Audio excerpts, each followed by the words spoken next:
Бұл дара қолбасшы батыр кіші жүз хан Әбілқайыр ханның туғанына 330 жыл. Осыған орай өңірде саясаткердің өмір жолын, тарихи шешімдерін ұрпақ санасына сіңіруге арналған ауқымды шаралар басталып кетті. Бүгін Сақтаған Бәйішев атындағы кітапханада ғылыми теориялық конференция өтті. Жиынға өзге аймақтардан ғалымдар онлайн қосылып, батырдың қазақ тарихында тұлға ретінде алар орны сөз болды. Ең бірінші, ол тұлға ма? Ешқандай куә жоқ, ол тұлға. Екінші, бізге оның жақындығы ұлы алтын орда ыдырағаннан кейінгі құрылған қазақ жеріндегі мемлекеттердің бірінің осының ортасынан шыққан. Тәуелсіздікті айтамыз ғой. Тәуелсіздік өзі түпкі тамыр қайта жатыр.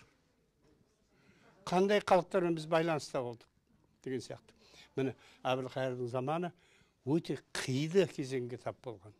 Оны әдебиеттен қарайтын болсаңыздар, жан-жақтың қай-қайсысы бағыт алмаңыз, қай-қайсысынан қиындықтар төнген.